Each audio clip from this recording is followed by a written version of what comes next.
안녕하십니까. 예. 재생아 오늘 이제 11강 들어가도록 하겠습니다. 지난 강에 이어서 이제 우리 시장 실패 요인 6가지 있죠. 그 중에 이제 첫 번째, 이 불안정 경쟁 시장, 규모의 경제에 의한 자연 독점에 의한 시장 실패, 이제 설명드리고 있죠. 시장 실패 요인 중에 불안정 경쟁 시장, 규모의 경제에 의한 자연 독점, 이런 게 이제 시장 실패 요인 중에 하나다 이 말이죠. 그래서 내용은 지난 시간에 설명드렸는데, 만약에 완전 경쟁 시장이면 우리 이제 완전 경쟁 시장에 이제 수요와 공급이 있고요. 여기서 거래가 되니까 이제 수요, 공급, 이 공곡선이 이제 한계 비용 곡선입니다. 그래서 여기서 이제 거래되면 가격이 형성되고 거래가 형성되고, 이게 완전 경쟁 시장이 되잖아. 그러면 이제 소비자잉여가 수요 곡선 이하 가격까지 면적이 발생하고, 소비자잉여, 생산자잉여는 가격 이하 공급 곡선 이상 면적의 생산자잉여가 발생하여 이 두 개 합친 총 사회적 잉여가 이렇게 발생한다 했습니다. 여기까지 이제 지난 강에서 설명해 드렸는데, 이게 이제 불안정 경쟁 시장이 되면은, 불안정 경쟁 시장이 되면은 비효율이 되잖아요. 비효율적 시장이 되는데, 그것을 나타내주는 증명이 이 잉여의 면적이 줄어듭니다. 이 잉여라고 하는 것은 이제 우리가 지난 시간에 말씀드렸다시피 시장 효율성의 크기를 말해주는 거죠. 그래서 시장 효율이 저해되면 무조건 이 잉여가 사라지게 됩니다. 그걸 우리가 사중적 손실, 사라져버린 손실, 이렇게 이제 말을 구사하는데, 불경이 되면은 비효율이 된다. 그걸 눈으로 확인해 달라. 이 그림으로 이제 잉여가 날아가는 걸 확인해 드릴 수가 있습니다. 자, 한번 볼까요? 불안정 경쟁 시장은 독과점, 가격 설정자니까 가격 수요 곡선이 이렇게 내려오고요. 그럼 이제 한계 수입 곡선이 이렇게 반으로 잘리던 이 가격 곡선부터 밑으로 내려오죠. 한계 수입이. 이건 뭐 앞에 우리 경제학 보론에서 설명드렸잖아요. 그럼 이제 MC가 이렇게 있다면, 뭐 이윤극대화 산출량 MR = MC, 여기가 이제 이윤극대화니까 여기서 판매량 결정하고 가격은 여기서 형성됩니다. 이게 이제 불안정 경쟁 시장의 그림입니다. 그러면 여기 보면은 이 가격으로 이만큼이 거래되니까, 불안정 경쟁 시장의 소비자 잉여는 보세요. 수요 곡선 이하 가격까지 면적, 여기 저 소비자 잉여입니다. 그다음 생산자 잉여는 가격 이상 MC 이상 면적, 요 사다리꼴 면적이 생산자 잉여입니다. 그래서 소비자 잉여 요만큼, 생산자 잉여 요만큼 됐지만, 이제 두 개를 합친 총 사회적 잉여는 완경에 비하여, 우리가 이제 이 그림하고 보면은, 요 그림에서 보면은 이제 완전 경쟁 시장의 균형점, 완전 경쟁 시장의 균형점을 여기 표기하면 여기다, 여기. 완경 시장이라면 균형점이 요즘이죠. P = MC. 그래서 이제 불경 시장의 균형은 요즘입니다. 불경 시장의 균형은 요즘이다. 그래서 불경 시장으로 이제 이렇게 가격이 올라가고 이제 거래량이 떨어지는데, 만약 이제 완전 경쟁 시장이라면 여기 요 그림 보듯이 이 전체 잉여가, 요 삼각형 전체가 총 잉여입니다. 총 잉여인데, 이거 불경 시장으로 바뀌면, 균형이 여기로 바뀌면 잉여는 요 두 면적밖에 안 됩니다. 총 잉여가. 물론 소비자 잉여는 줄어들고 뭐 생산자 잉여는 어떻게 될지 모르겠지만, 전체 잉여로 따지고 본다면 완경에 비해서 줄어들고 있죠. 그럼 얼마나 줄어드냐? 요 삼각형이 줄어들고 있죠. 요만큼의 면적이 줄어드는 거죠. 잉여가. 그리고 이제 이걸 우리가 이제 사중적 손실, 자중적 손실, 소멸되어 버린 손실, 이렇게 이제 용어를 구사하든가, 아니면은 뭐 바로 잉여 상실, 효율 상실, 사회구생 상실, 이렇게 이제 직역하든가 이런 말을 구사하게 됩니다. 이 용어는 이제 우리 여기뿐만 아니라 조세 가서도요 상당히 많이 나옵니다. 조세론에 가서도. 그래서 요거는 바로 이제 다 같은 말인데, 잉여가 요만큼 사라졌단 말이에요. 그럼 여기 만약에 요 면적을 계산해 보니까 1억이다. 그럼 1억 원어치 효율이 사라졌다 이렇게 말합니다. 1억 원어치 효율이 상실됐다. 이렇게 이제 표시해주는 증명입니다. 증명. 시장의 효율이 저해됐다는 것을 증명해주는 그래프, 이 면적입니다. 그래서 하여튼 요 그림을 보고, 요 그림은 이제 원래 완전경쟁의 전체 행렬을 표시한 그림이거든요. 여기서 보면 돼요. 그래서 완전경쟁 시장은 P = MC가 달성, 여기 이제 물건이 만들어지고요. 가격이 여기 형성되거든요. 그리고 완전경쟁 시장은 이제 효율면에서 최상이니까 우리가 앞에서 후생경작 1정리했던 외부 효과와 공공재가 없는 경우라면 완경은 효율면에서 최상입니다. 그래서 이 완경시장의 요 균형은 사회적으로 효율면에서 최상의 산출량, 그리고 이 가격도 사회적으로 가장 효율적인 최상의 가격이라고 보시면 됩니다. 근데 이제 불경으로 바뀌면 가격은 높아지고 거래량이 떨어집니다. 요거 떨어지는 바람에 비효율이 되는데, 그걸 눈으로 증명해주는 면적이 이 삼각형 면적입니다. 사중득 손실, 이렇게 날아간다. 잉여가 이만큼 날아간다. 그래서 그만큼 효율이 저해됐다고 이렇게 증명해주는 것입니다. 그래서 내용은 왜 불경시장이면 비효율일까? 그 내용은 요 그림으로 이렇게 공부를 하시면 되겠습니다. 네. 자, 그럼 이 내용은 이렇게, 이거에 대한 이제 정부의 대책이 들어갑니다. 시장이 이렇게 이거는 우리가 이론적인 시장에 현실이 없잖아요. 현실은 전부 이 시장입니다. 이 시장이니까 이렇게 효율이 저해됩니다. 그러니까 이제 정부가 개입해서 효율을 개선해야 되겠죠. 그래서 정부에 대한 대책, 요 이제 불안경쟁 시장에 대한 대책들을 또 알아보도록 합시다. 간단하게. 자, 대책. 이것도 찍고 다시 할게요. 대책에는 이제 크게 4가지 방식이 나오는데, 첫째, 이 말 그대로 불경시장으로 해서 비효율을 수반하고 있다. 그러면 경쟁시장으로 만들면 되잖아요. 그래서 정부가 관여해가지고 경쟁 촉진책, 경쟁을 촉진시키는 방법을 쓰면 아무래도 이제 완전 경쟁시장으로 가깝게 되기 때문에 효율이 개선되겠죠. 경쟁 촉진책이고요. 그 다음에 이제 경쟁 촉진책은 이제 독과점을 없애버리겠다는 논리 아닙니까? 그죠? 독과점을 없애버리겠다. 근데 이제 없애버릴 수 없을 경우에는 독점을 놔둔 채 규제만 하는 방법으로 가격 규제할 때도 아무 데나 가격 규제하는 게 아니라 MC 가격, 한계비용 가격 규제. 한계비용 가격이 완전 경쟁시장 가격이잖아요. 그래서 독과점에 정부가 개입해가 가격을 MC 가격으로 받아라 이런 방법이 있고요. 그러니까 그것도 안 된다면 이제 조세를 때려가지고 규제하는 방법이 있는데, 조세를 부과해가지고 정액세라든지 이윤세 이런 거를 부과하는 방법이 있고요.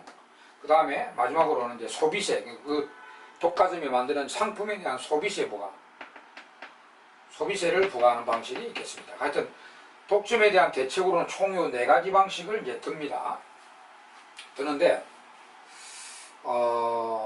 여기에서 이제 이 방법들 4가지 중에 그 효율을 개선하고자 하는 것들인데, 효율 면에서 어느 방법이 가장 좋은 방법이냐, 효율성 면에서 우위를 매기자면, 효율성 면에서 순위를 매기자면 요 4가지 중에 이제 효율을 개선하고자 하는 측면에서 뭐가 제일 좋은 방법이고 뭐가 제일 나쁜 방법이냐 이렇게 하면은 그대로입니다. 일단 단연코 2, 3, 4보다는 1번이 좋아요. 그러니까 1번 대책은 2, 3, 4보다는 성질이 다른 게, 2, 3, 4는 독점을 놔둔 채 그냥 우리 시장에 독점을 놔둔 채 이제 규제만 들어가는 것이고요. 이거는 독점을 아예 없애버리자는 논리입니다.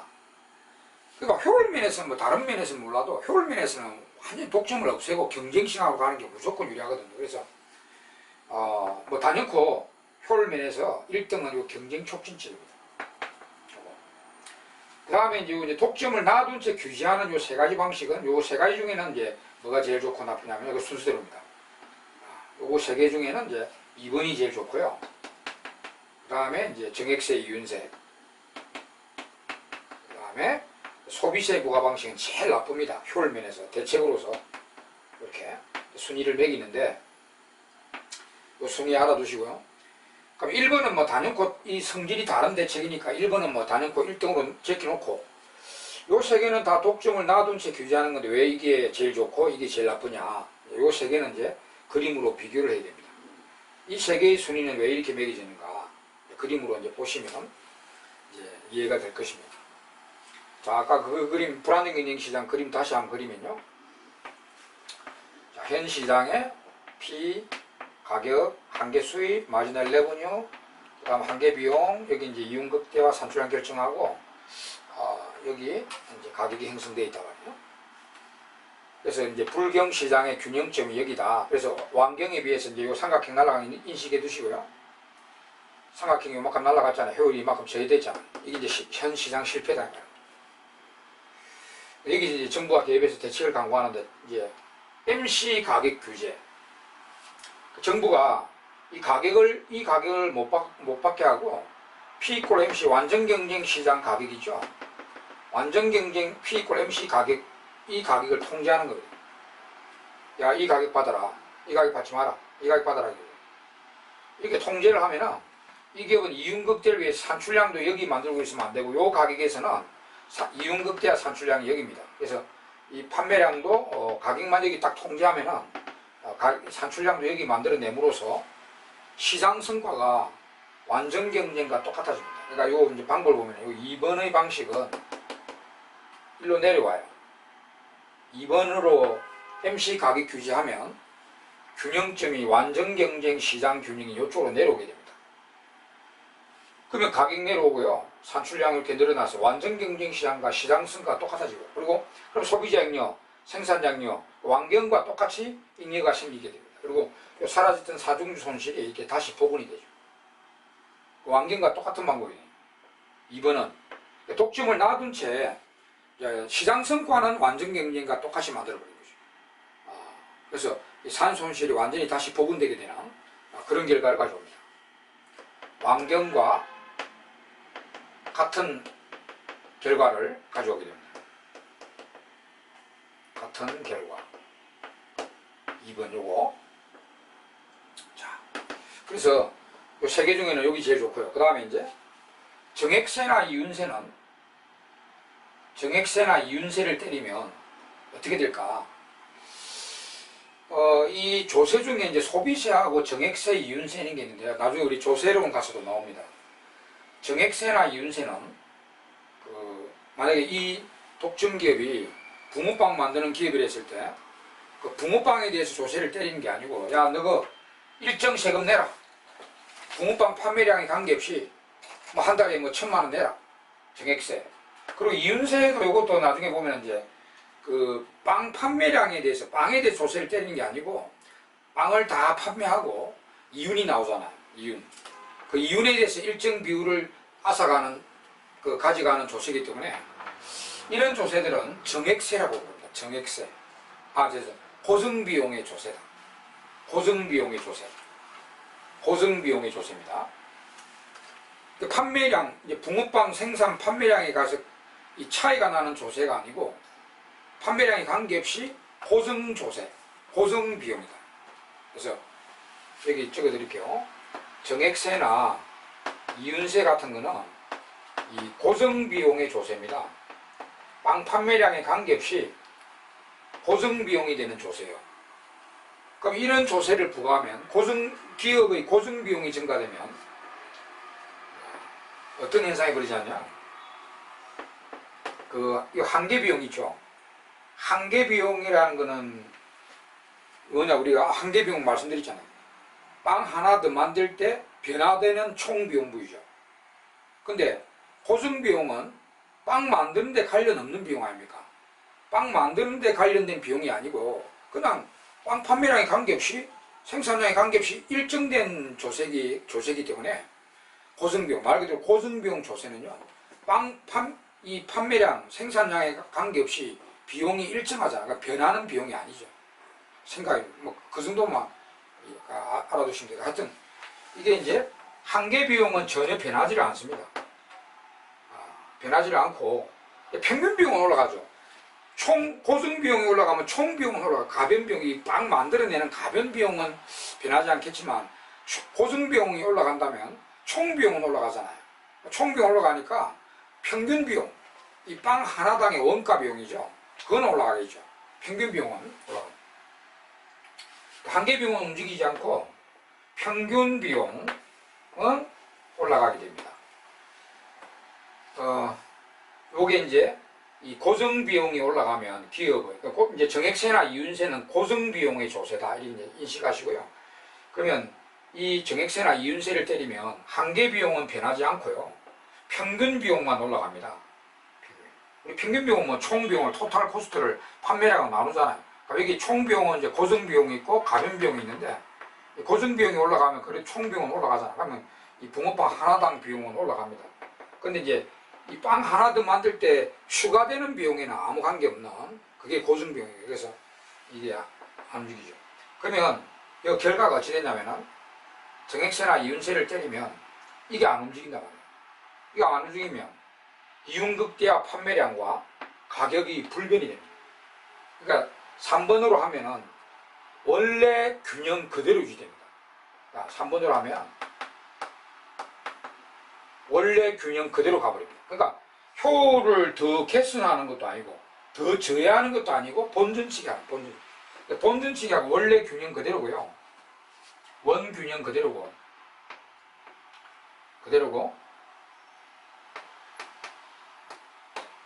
물론 평균 비용은 올라가기 때문에 기업 이윤만 딱 감소하는, 정부가 기업의 이윤만 속 앗아가고요.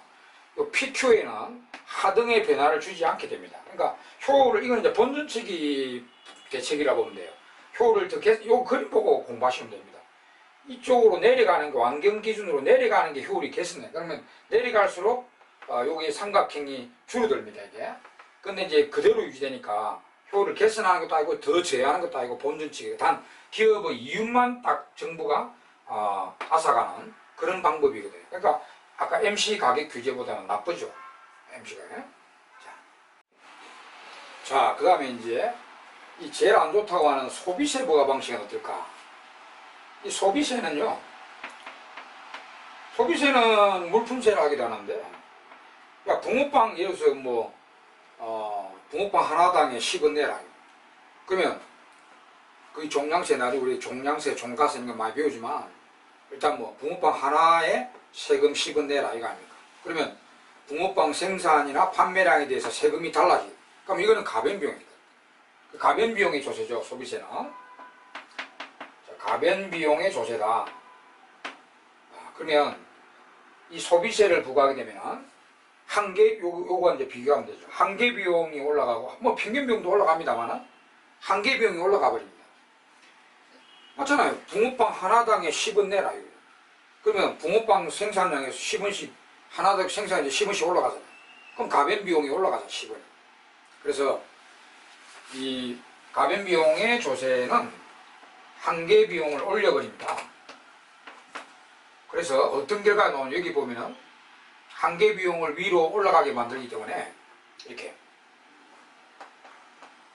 그럼 이윤극대화 산출량이 여기로 줄어들고요. 오히려 줄어들고 가격은 더 상승해 버립니다. 그래서 균형이 이쪽으로 가버려요. 4번은 균형이 원래 균형보다 더 좌측으로 가고 가격은 더 올라가고 거래량 더 떨어지고. 그럼 그거 뭐냐? 사중적 손실이 더 크게 발생합니다. 원래는 요 산 손실이 요 면적인데 소비세를 부과하게 되면 일로 균형이 가기 때문에 사중적 손실의 면적이 더 커지게 되어 있습니다. 그래서 더욱 비용을 초래해야 됩니다.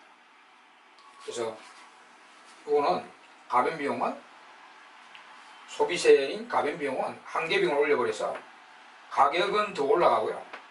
산출량은 더 떨어졌어요. 사중적 손실을 더 크게 불러일으킵니다. 더욱 비효율을 초래합니다. 더욱 원래보다 더 비효율을 초래해요. 이렇게. 알겠죠?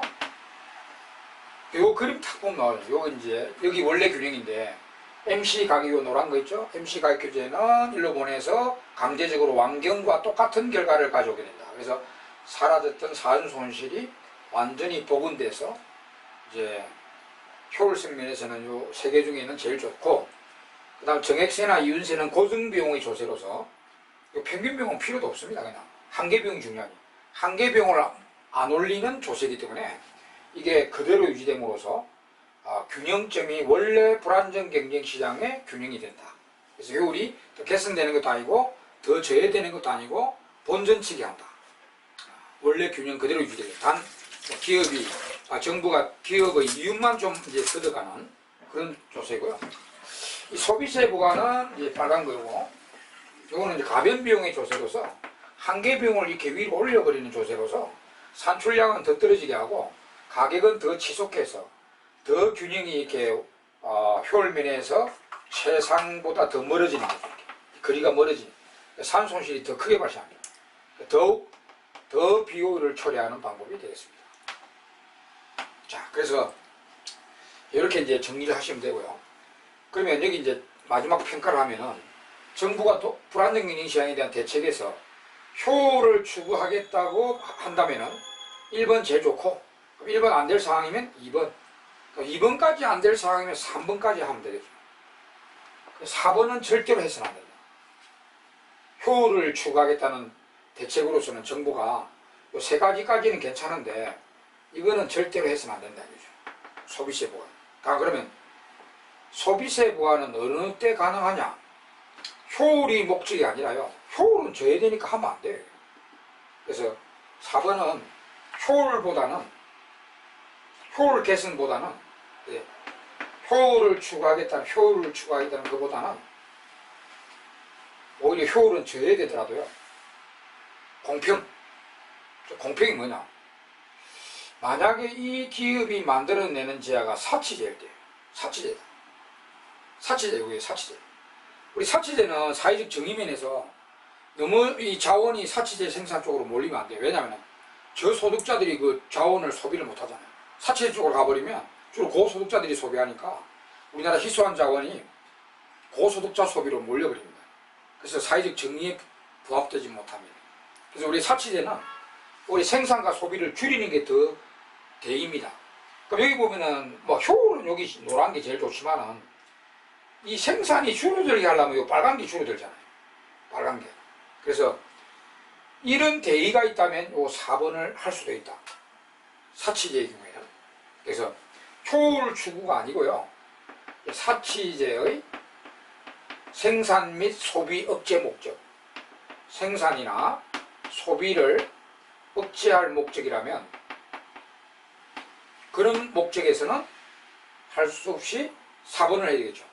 우리나라 그 조세 중에 개별 소비세 있잖아요. 옛날에는 특별 소비세를 했는데 요새는 이제 개별 소비세, 일반 소비세 말고 개별 소비세가 우리 사치제에 때리잖아요. 그 목적은 효율은, 자, 우리 개별 소비세 이거는 효율은 저해됩니다. 그러나 사치제의 생산 및 소비 억제 목적을 가지고 있는 조세라 이렇게 보면 돼요. 일반 소비세 말고 개별 소비세 그 목적이 있다. 그런 목적에서는 시행 가능하다. 이런 이야기죠. 효율을 추구하기 목적에서는 이거는 절대로 해서는 안 된다. 이렇게 이제 정리해 두시면 되겠습니다. 네. 자, 여기까지 해서 우리 이제 시장 실패 요인 불안정 경쟁 시장에 대한 내용과 대책이 끝났습니다. 이제 두 번째로 넘어가보겠습니다. 두 번째가 이제 불안정 경쟁 시장 요인이지만 이제 다른 내용이 있기 때문에 빼낸 거죠. 불확실성, 불안전 정보입니다. 자, 그 내용 한번 봅시다. 두 번째 시장 실패 내용과 대책.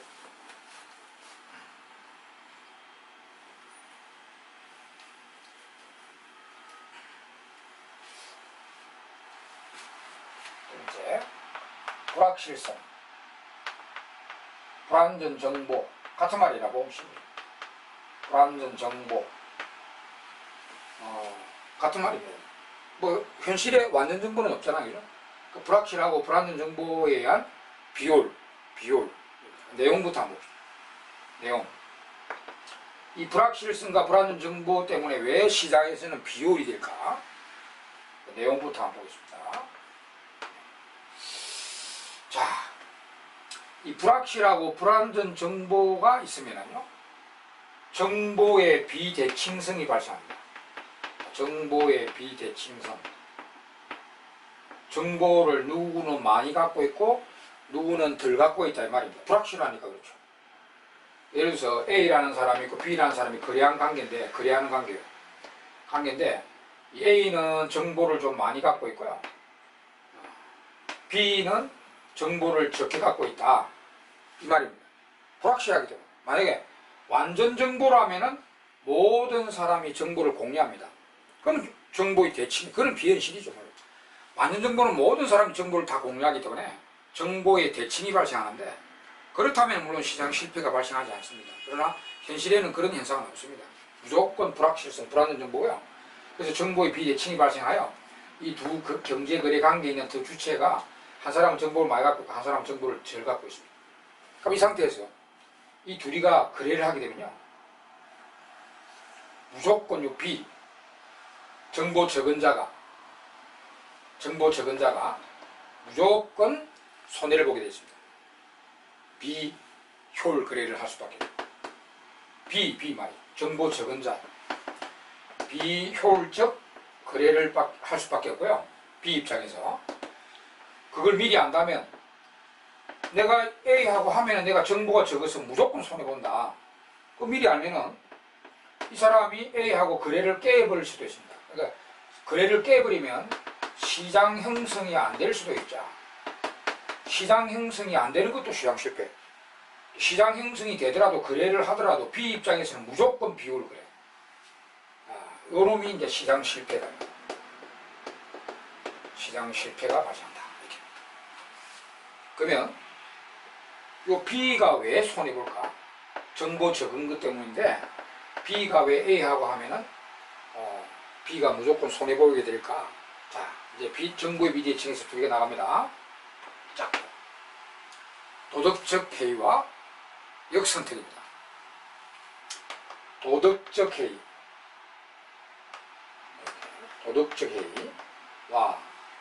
역선택 때문에 B가 무조건 비효율적 거래를 할 수밖에 없습니다. 손해볼 수밖에 없다는 거예요. 이렇게 이 단어들이 보이죠, 여러분? 정보의 비대칭에 의한 도덕적 해이와 역선택. 요거 내용이 이제 시험에 출제되면요, 이 도덕적 해이하고 역선택을 잘 구분해서 물어봅니다. 두 개. 그래서 포인트는, 공부하는 포인트는 이 두 개를 잘 구분하셔야 돼요. 도덕적 해이는 뭐고, 역선택은 무엇인가. 이거 잘 구분하는 거예요. 그러면 도덕적 해이란 무엇인가 하면은, 자, 포인트가 이 둘이가 반드시 거래한 이후입니다. 거래를 한 이후에, 이게 사후라고 하게 됩니다. 거래 이후에, 여기 포인트라. 사후에, 거래 이후에, 거래한 이후에 요 B가 잘 모르니까요, A가 B에게 손해되는 나태한 활동하는 거다.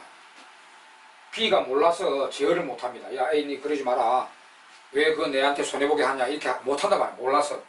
그래서 A는 자꾸 B를 손해보게 하고 지익만 추구하는 거예요. 그래서 그래 이후에 A가 B에게 손해되는 나태한 활동하는 이것을 도덕적 해이라고 합니다.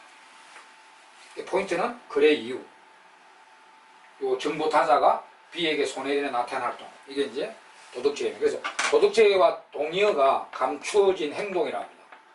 감추어진 행동 이렇게. 그럼 역선택은 뭐냐면, 이게 잘못된 선택이죠. 잘못된 만남. 우리 이제 김건모 노래도 있습니다. 100만 장 이상 그 디스크 팔린 김건모의 잘못된 만남, 그겁니다. 이게 잘못된 만남. 처음부터 B가 잘못된 만남을 하게 된다. 이거는 처음부터, 이게 포인트. 사전. 처음부터 B가 잘 모르니까 B는 자기에게 손해되거나 나쁜 사람, 상품, 사람이든 상품이든 상품과 계약 혹은 거래한다, 이런 거죠. 처음부터 자기가 잘 몰라니까 자기에게 손해되거나 나쁜 사람이나 상품하고 계약 거래한다. 이게 역선택. 그래서 역선택은 감추어진 특성이라고 하는데, 이런 감추어진 행동은 도덕적 해이고 감추어진 특성이라고 합니다. 특성. 예, 역선택 이렇게 구분합니다. 아직까지 이제 완전히 와닿지는 않겠지만요. 이제 일단은 요거는 거래한 뒤에 A가 B에게 나타나 활동하는 거고요. 도덕적. 그다음 처음부터 이제 계약 거래할 때 B는 자기한테 손해되거나 나쁜 사람이나 상품하고 주로 계약 거래된다. 이게 이제 역선택입니다. 이렇게 해서 이제 하여튼 요거 때문에 이제 이 둘이가 거래하면은 무조건 B가 손해보게 되어 있습니다. 이게 이제 시장 실패의 내용입니다. 그럼 이제 대책이 들어가야 되겠죠. 대책이. 자, 대책 중에 첫 번째 대책이 이제 큰 대책 중에 제일 중요한 게 대응 방안입니다. 첫째, 대응 방안. 이거에 대한 대응 방안입니다. 대응 방안. 누가 대응 방안을 말해요? 주로 B죠. B가 손해보니까 이거를 이제 줄이기 위해서 B가 대응 방안을 마련하는데, 자, 주로입니다. 반드시가 아니고요. 주로 정보 소자 B의 대응 방안입니다. 도덕적, 이것도 잘 구분해서 물어봐요. 도덕적 해이를 막기 위한 방안과 역선택을 막기 위한 방안을 또 구분됩니다. 그러니까 이거 두 개 포인트를 잘 구분하는 게 포인트입니다. 이 분야 공부할 때 제일 포인트가 이거라. 대응 방안도 반드시 구분해줘야 돼요. 대응 방안도.